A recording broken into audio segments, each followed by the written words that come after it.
কুসুমনগর রাজ্যে বাস করত বিজয় আর তার মা।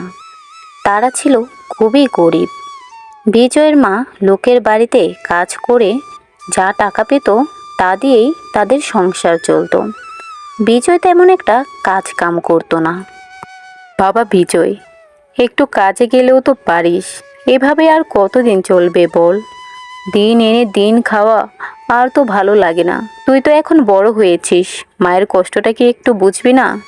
আমার যে আর দেহটা কোলায় না রে কাজ করতে। তুই তো একটু কাজ করতে যেতে পারিস বাবা। মা, তুমি চিন্তা করো না। আমি ভাবছি নদীতে গিয়ে মাছ ধরবো, আর যা মাছ পাবো তা বাজারে বিক্রি করে ভালো টাকা পাবো মা। সেই টাকা দিয়ে আমাদের মা ছেলের দিব্যি চলে যাবে। তা সেটা করলেও তো পারিস, সেটাও তো করিস না। দিন ভরে শুধু এই পাড়া ও পাড়া ঘুরেই বেড়াস। চিন্তা করো না মা, আমি আজকেই যাবো নদীতে মাছ ধরতে। তুমি আজকে আর কাজে যেও না। যে মাছ পাবো সেগুলো আমি বাজারে বিক্রি করে চাল ডাল কিনে আনবো খন। এটা বলে বিজয় চলে যায় নদীর দিকে হাঁটতে হাঁটতে। মা ঠিকই বলেছে, মার তো বয়স হয়েছে। আমি ছেলে হয়ে এখনো মাকে কোনো কাজ করে খাওয়াতে পারি না। মাকে আর আমি কাজই করতে দেব না। এখন থেকে যা মাছ পাবো তা দিয়ে সংসার চালাবো। এরপরে হাঁটতে হাঁটতে বিজয় চলে যায় নদীর পাড়ে। কিন্তু নদীর পাড়ে গিয়ে তার সাথে ঘটে এক আশ্চর্য ঘটনা। সে দেখতে পায় নদীর পাড়ে বসে আছে এক অপূর্ব সুন্দর দেখতে জলপরী। আরে, ওখানে একটা মেয়ে বসে আছে দেখছি। অর্ধেক মাছ আর অর্ধেক মানুষ। এ নিশ্চয় জলপরি। যাই তো, জলপরির সাথে গিয়ে একটু কথা বলে দেখি। আমি তো কখনো জলপরি আগে দেখিনি। বলছি, ও জলপরি, তুমি কে গো? কোথা থেকে এসেছো? জলপরী তো বিজয়কে দেখে ভয় পেয়ে যায়। বিজয় তখন বলে, আরে আরে, তুমি ভয় পেও না। আমি তোমার কোনো ক্ষতি করব না। তুমি এখানে বসে আছো কেন? তুমি তো জলপরি, তোমার তো জলে থাকার কথা। এই প্রথম কোনো মানুষ আমাকে দেখতে পেল। আমি তো প্রতিদিনই এখানে বসে থাকি। কত মানুষ এখানে মাছ ধরতে আসে, কেউই আমাকে দেখতে পায় না। আর আমিও কারোর সাথে কথা বলতে পারি না। তা জলপরি, তুমি এখানে বসে থাকো কেন? তোমার কি বাবা মা নেই? জলের ভিতরে কি তোমার পরিবার নেই? তাদের সাথেই তো তুমি থাকতে পারো। না গো, তুমি যে আমাকে জলপরি দেখছো, আসলে আমি জলপরি না। আমি হচ্ছি এই বিজয়নগর রাজ্যের রাজকুমারী। তুমি বিজয়নগর রাজ্যের রাজকুমারী? কই, আমাদের রাজকুমারী তো একজনই, আরেকজন রাজকুমারী আছে, সেটা তো আমরা জানি না। হ্যাঁ, আমি এই বিজয়নগর রাজ্যের বড় রাজকুমারী। আমার মা চন্দ্রাবতী মারা যাওয়ার পর বাবা আরেকটা বিয়ে করে, আর আমার সৎ মা আমাকে ষড়যন্ত্র করে জলপরি বানিয়ে দিয়েছে। কিন্তু জলপরি বানিয়ে দিয়েছে তাতে তো আমার কোনো সমস্যা নেই। আমাকে তো কোনো মানুষ দেখতেই পায় না, বা জলেও আমি নামতে পারি না। সারাটা ক্ষণ এখানে বসে থাকি। কি বলো রাজকুমারী? এরকমটা তোমার সৎমা কেন করলো? কেন করলো বুঝতে পারছো না? আমি যদি রাজ্যে থাকি তাহলে এই রাজ্যের উত্তরাধিকারী তো আমি হব।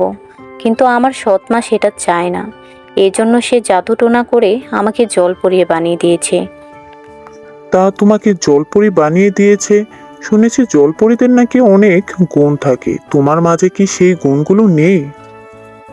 না গো, আমার মাঝে সে কোনো গুণই নেই। আমাকে কেউ দেখতেও পায় না, আমি জলেও নামতে পারি না। এখন আমি এই অভিশপ্ত জীবন থেকে কিভাবে মুক্তি পাবো সেটা ভগবান ছাড়া আর কেউই জানে না। না পারছি আমি বাঁচতে, না পারছি আমি মরতে। আচ্ছা রাজকুমারী, তুমি চিন্তা করো না। আমি তো তোমাকে দেখলাম। তাহলে তুমি চলো আমাদের বাড়িতে, আমাদের সাথে তুমি থাকবে। সত্যি বলছো তুমি? তুমি আমাকে তোমাদের সাথে থাকতে দেবে? তুমি তো বললে তোমাকে কেউই দেখতে পায় না। আমি যখন তোমাকে দেখেছি, তাহলে আমি অবশ্যই তোমাকে সাহায্য করব। তোমার এই অভিশপ্ত জীবন থেকে কিভাবে মুক্তি পাওয়া যায় সেটার জন্য আমি চেষ্টা করব। সত্যি বলছো তুমি? তোমাকে তো তাহলে অনেক অনেক ধন্যবাদ। তা তুমি এই নদীর পাড়ে কেন এসেছিলে? আমি তো এসেছি এখানে মাছ ধরতে। আসলে আমরা খুব গরিব তো।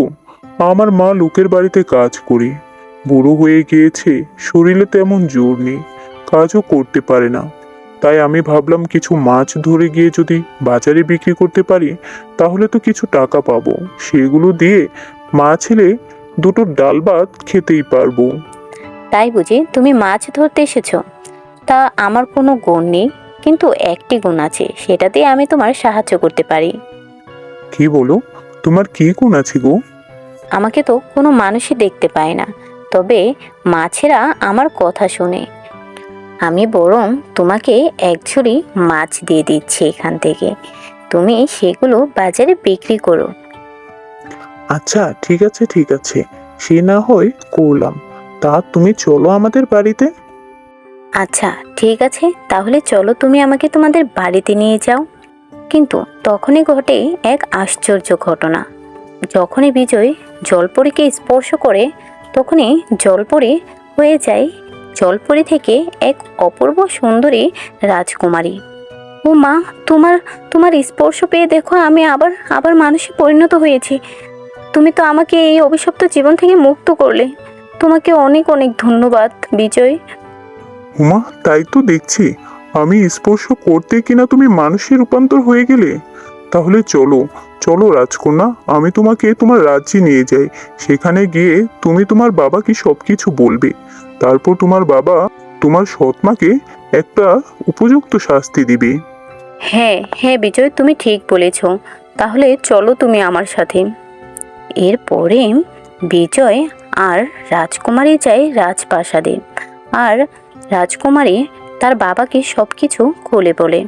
এটা শুনে তার বাবা তো অনেক কষ্ট পায় আর বলে, মা, আমার অনেক বড় ভুল হয়ে গেছে। তোকে আমি কত খুঁজেছি কিন্তু কোথাও পাইনি। তোর সৎমা বলেছে তুই নাকি নিজের ইচ্ছায় কোথায় চলে গিয়েছিস, কিন্তু সে যে এত বড় শয়তান ডাইনি সেটা তো আমি বুঝতে পারিনি। এরপরে রাজা রাজকুমারীর সৎ মাকে একটি উপযুক্ত শাস্তি দেয় এবং রাজ্য থেকে বের করে দেয়।